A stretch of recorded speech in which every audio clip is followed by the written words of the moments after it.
कितना वीरतापूर्ण धर्म है सिख धर्म। महाराजा रणजीत सिंह की तलवार का जादू बगदाद के पार तक चलता था, पठानों के नाड़े ढीले हो जाते थे। लेकिन पूरी दुनिया में एक गुरुद्वारा ढूंढ के ला दीजिए जो किसी के धर्म स्थान को तोड़ के बनाया गया हो, एक नहीं मिल सकता आपको। दुनिया के सबसे समृद्धशाली धर्मों में से एक है जैन धर्म, उसके लोग यहां बैठे होंगे। एक जिनालय ढूंढ के ला कर दीजिए जो किसी दूसरे के धर्म स्थान को तोड़कर बनाया हो, आज तक नहीं मिलता। ये कौन सी जाहिलों की संस्कृति थी जो बाहर से आई? और इससे ये दो पंक्ति का सवाल पूछने में 75 साल से इस देश की जबान में लकवा मारता रहा कि मस्जिदें तुमने बनाई मंदिरों को तोड़कर। मस्जिदें क्या बन नहीं सकती थी मंदिर छोड़कर?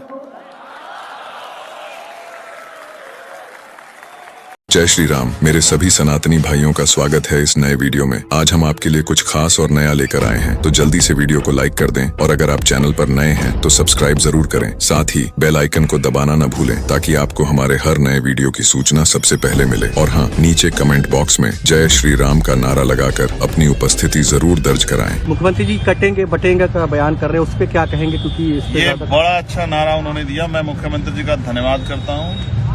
इसका विश्लेषण जब हमने किया चुनाव खत्म होने के बाद, तो हमें यह एहसास हुआ कि हम 6,743 जातियों में सदियों से बटे हुए, इसी वजह से इस देश में आज भी रोटी रोजी और तमाम तरह के अधिकारों से वंचित हैं। हम 6,743 जातियों को जोड़ने का काम करेंगे। उन्होंने नारा हमारे लिए दिया क्योंकि हम नहीं जोड़ पा रहे, तो उनको जोड़ के भाईचारा बनाएंगे और ताकत बना के जो है अपनी परेशानियों का हल करेंगे। मेरे पिताजी जिंदगी भर शिक्षक रहे। उन्होंने दिल्ली के हजारों गरीब लोअर मिडिल क्लास परिवार से आने वाले बच्चों को पढ़ाया। आज वो 80 साल के हो गए हैं। वो इतने बीमार रहते हैं कि बिना सहारे के चल नहीं पाते हैं। मरलेना, आतिशी मरलेना का फैमिली लोगों ने अफजल गुरु के पक्ष में खूब हल्ला बोला, सुप्रीम कोर्ट को भी क्रिटिसाइज किया। अफजल गुरु जिन्होंने पार्लियामेंट को अटैक किया, भारत में टेररिज्म को आगे बढ़ाया, उनके पक्ष में ये मरलेना का फैमिली था। इसका जवाब कौन देंगे? जिनके अपने परिवार ने आतंकवादी अफजल गुरु को फांसी की सजा से बचाने के लिए एक लंबी लड़ाई लड़ी। उनके अपने माता पिता ने कई बार राष्ट्रपति जी को मर्सी पिटिशंस, दया याचिकाएं भेजी कि अफजल गुरु को फांसी ना हो। राहुल गांधी जी यदि कहीं समय निकाल कर विश्राम करने चले गए, और मैं समझता हूँ विश्राम करने भी नहीं गए हैं, वहां अध्ययन के लिए गए हैं। वियतनाम की अर्थव्यवस्था, सामाजिक व्यवस्था इस समय हम बहुत सारी अर्थव्यवस्थाओं के लिए मॉडल के रूप में बनी हुई है।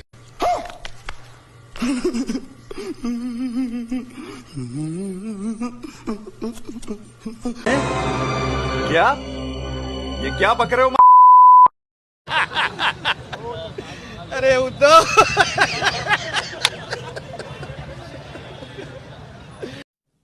दिल्ली जो है वो पंजाबी में अगर आप कहिए, पूछे किसी का दिल्ली किसका, आपका दिल्ली, तो दिल्ली आपका है।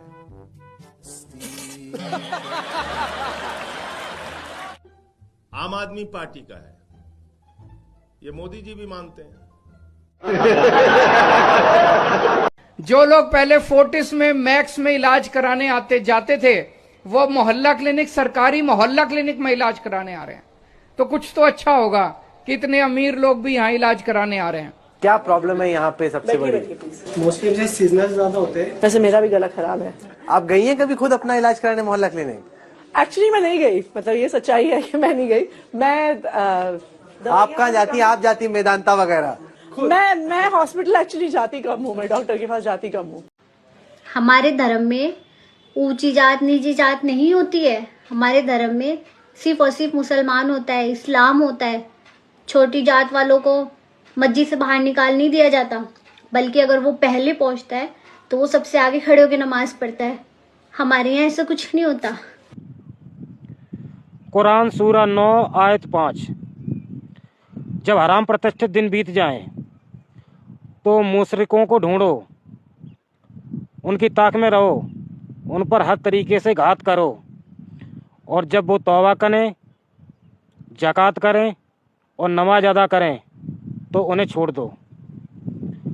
हराम प्रतिष्ठित दिन बीत जाने के बाद उन्हें ढूंढो, उनका कत्ल करो। तौबा कर लें, ज़कात करें, नमाज अदा करें तो उन्हें छोड़ दो। ये कुरान सूरा 9 आयत 5 कहती है। तो मुशरिक को कहते हैं ऐसे मुसलमान जो मूर्ति पूजा में लगे हों, अगर वो गुनाहों की माफ़ी मांग लें। ज़कात कहते हैं मुसलमानों की साल भर की कमाई का 2.5% दान, अगर वो करने लग जाए और नमाज अदा करने लग जाए तो उसे छोड़ दो। तो तुम्हें गीता पढ़ने की ज़रूरत है और ऐसे इस्लाम को छोड़कर जहाँ पैगंबर कत्ल करने की इजाज़त देते हैं, सनातन में आने की ज़रूरत है। मैं जानता हूं कि हमारे प्रधानमंत्री नरेंद्र मोदी साहब जम्मू कश्मीर को कनेक्टिविटी और ट्रांसपोर्ट के लिहाज से जोड़ने में बहुत ज्यादा इसमें कोशिश कर रहे हैं, चाहे वो रेल के जरिए से हो, जिसका एक बहुत बड़ा सबूत आज ये जम्मू का रेल डिवीजन है, चाहे वो सड़कों के जरिए से हो, जो दिल्ली अमृतसर कटरा एक्सप्रेसवे का काम जो है तेजी से किया जा रहा है, जो जम्मू श्रीनगर हाईवे को 4 लेन मुकम्मल करने में जो तेजी से काम मुकम्मल किया जा रहा है, जो जम्मू कश्मीर को लद्दाख के साथ टनल के जरिए जेड मोड टनल और जोजिला टनल के जरिए, और जो एयरपोर्ट एक्सपेंशन का काम तेजी से हो रहा है। जम्मू का तो काम शुरू हो चुका है, उम्मीद की जा रही है कि श्रीनगर पे भी काम जल्दी से शुरू होगा। इन सब चीजों का यही फायदा हमें होगा कि जम्मू कश्मीर की कनेक्टिविटी और ट्रांसपोर्ट नेटवर्क जो है उससे जम्मू कश्मीर के लोगों को बाकी मुल्क के साथ जोड़ने में हमें और ज्यादा आसानी होगी, और उम्मीद की जा रही है कि इन सब चीजों पे जो है जल्दी काम मुकम्मल होगा। लेकिन आज के मौके पे मैं अपने तरफ से जम्मू कश्मीर के आवाम की तरफ से माननीय प्रधानमंत्री जनाब नरेंद्र मोदी साहब का दिल की गहराइयों से इस डिवीजन के लिए शुक्रिया करना चाहता हूं और जम्मू कश्मीर के लोगों को मुबारकबाद पेश करना चाहता हूं। दिल्ली में लोगों के पानी के बिल काफी ज्यादा एक्यूमुलेट हो गए हैं। इसके कई कारण हैं। सबसे बड़ा कारण है कि कोरोना के दौरान लोगों के मीटर की रीडिंग नहीं हो पाई थी और उस वजह से कई मीटर रीडर्स ने बिना गए गलत रीडिंग भर दी। इसमें एक चीज देखने वाली है अब कि काफी सारी समस्याएं मीटर रीडर्स के मीटर रीडिंग टाइम पे ना लेने की वजह से, बिल ना मिलने की वजह से, इन चीजों की वजह से है। जब मैं जेल गया इन लोगों ने पीछे से पता नहीं क्या किया, कुछ तो गड़बड़ की कि लोगों के लाखों लाखों रुपए के, हजारों रुपए के हर महीने पानी के बिल आने लगे। लोग अपने पानी के बिलों को लेके त्रस्त हैं। आम आदमी पार्टी की सरकार बनेगी, चुनाव के बाद हम उनके गलत बिल माफ करा देंगे। राजनीति में आने के पहले मैं झुग्गियों में रहता था, सुंदर नगरी नंद नगरी के। वहाँ पे बगल में एक सरकारी हॉस्पिटल था, GTB hospital, Guru Tegh Bahadur hospital. वहाँ पे लोगों को लेके जाता था, जब बीमार हो जाते थे झुग्गी बस्ती के लोग वहाँ लेके जाता था। इतना बुरा हाल था उस हॉस्पिटल का, इतना बुरा हाल था। वहाँ पे हॉस्पिटल में डॉक्टर लिख देता था दवाइयाँ, हॉस्पिटल में दवाइयाँ नहीं मिलती थी। टेस्ट लिख देता था, हॉस्पिटल में टेस्ट नहीं होते थे। ये हमने आने के बाद सारे सरकारी अस्पतालों को एक तो कायाकल्प किया। We have made them centrally air condition, nice, clean, और अब दवाइयाँ मिलती हैं, सारी दवाइयाँ मिलती हैं, सारे टेस्ट होते हैं, सारी मशीनें काम करती हैं। मैं एक चीज कहना चाहता हूँ, you are indicating towards the CM residence, construction of the CM residence, उसी की बात कर रहा हूँ। आपने बोला सिंपल लाइफ जीऊंगा, लेकिन आप भी तो पावरफुल लाइफ ही जी रहे हो। वो सीएम रेजिडेंस था, वो मेरा रेजिडेंस नहीं है। नंबर 1, वो दिल्ली सरकार के PWD डिपार्टमेंट ने बनाया था। अब्दुल कलाम साहब राष्ट्रपति भवन में रहे थे। राष्ट्रपति भवन में कहते हैं 250 या 300 कमरे हैं। That does not change the fact that he was a simple man. ये इतने बड़े बड़े घरों में रहते हैं, क्यों रहते हैं? ये हमारे इतने गरीब देश का राष्ट्रपति, पता नहीं कितने बताते, 340 एकड़ का मकान है, कितने का उसका, इतना बड़ा मकान। दिल्ली की 40% आबादी झुग्गी झोपड़ी में रहती है। एक एक झुग्गी में 20-20 लोग रहते हैं। पैर फैलाने को जगह नहीं है, रात को सोते हैं तो पैर फैलाने को जगह नहीं। और एक आदमी 300 एकड़ के बंगले, उसको हम कह सकते हैं कि भैया बंगला खाली करो, थोड़ा आम लोगों को भी दे दो जगह। आप लोगों के इलाके से कोई आदमी जीता, वो आप लोगों के बीच में ही रहेगा, अपने मकान में रहता रहेगा, जहाँ रह रहा था वहीं रहेगा, उसको बड़ा बंगला नहीं रहेगा। मजे की बात यह रही कि इधर मौलाना कुंभ की जमीन को वक्फ की जमीन बताने की साजिश करता रह गया और उधर बाबा जी ने वक्फ करने वाले लोगों को ही सनातनी बनाने का पूरा प्लान बना डाला है। मैं तो मौलाना से बस यही कहना चाहता हूँ कि मौलाना ये वक्फ का चक्कर छोड़ो और मौका देख के तुम भी घर वापसी कर लो, क्योंकि ये वक्फ आज है, कल नहीं रहेगा, लेकिन सनातन था, सनातन है और सनातन सदैव रहेगा। फिर मत कहना कि सूरमा सनातनी ने बताया नहीं। जय जय श्री राम। लो भैया 8,500 खटाखट का लालच देने वाली रोशनी जायसवाल फिर से आ गई है मार्केट के अंदर।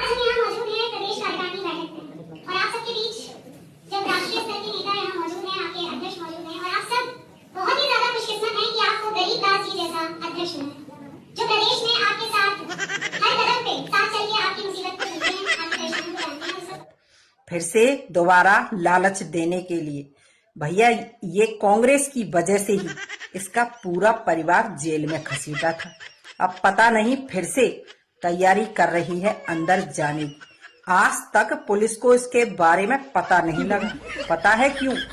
जरूर किसी कांग्रेसी के घर में छुपकर बैठी होगी। क्यों चमचो, सही कहा ना तुम्हारी छोटी राजमाता के बारे में? पहले 8,500 खटाखट दिए थे, अब की बार 8,500 सटासट सीधा अंदर कराएगा। जय श्री राम।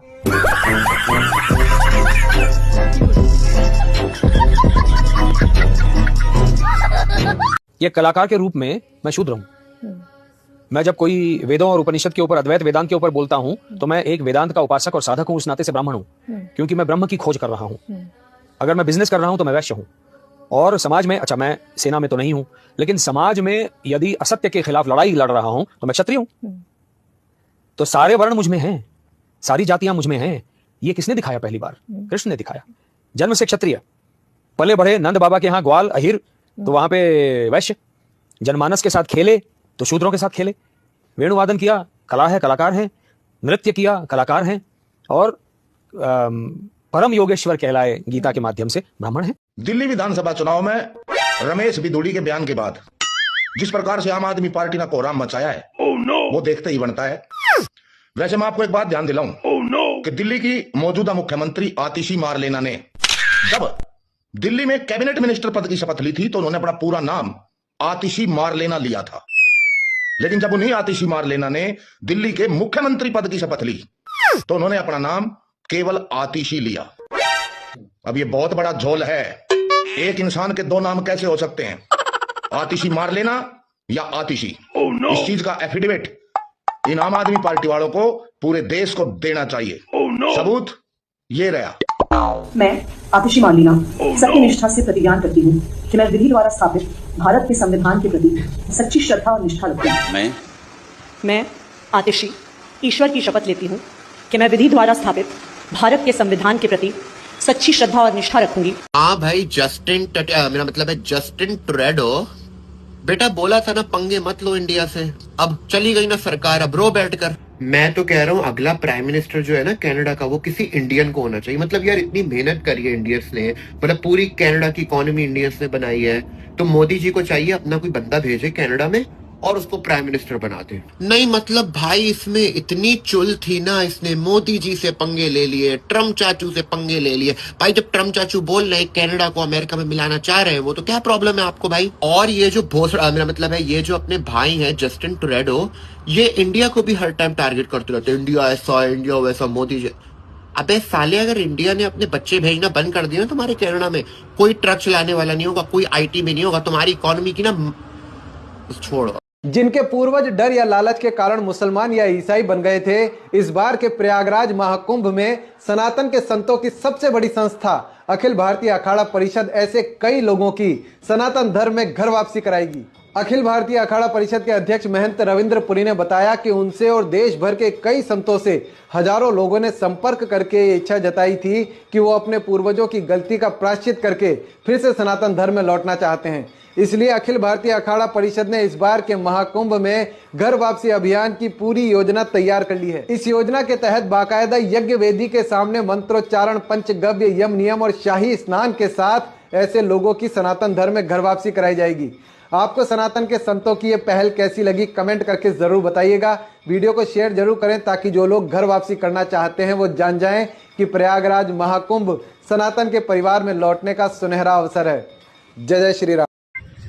चमचो, वैसे बड़ा नॉलेज है तुम्हें 2 टके की गालियां बकने का। देखो नॉनवेज गालियों को तुम्हें पक्का पता है, तो मैं तुमसे ना अब तुम्हारी दिमाग का एक टेस्ट लेते हैं, ब्रेन टेस्ट जिसको बोलते हैं। अब तो गांधी परिवार के पास बस प्लस HI नहीं, मैं कुछ नहीं कह रही थी, मैं बस ये कह रही हूँ कुछ समझे आप इस बात से। जैसी गालियां पता लगता है कहाँ से सीखी हैं। सॉरी चमचो।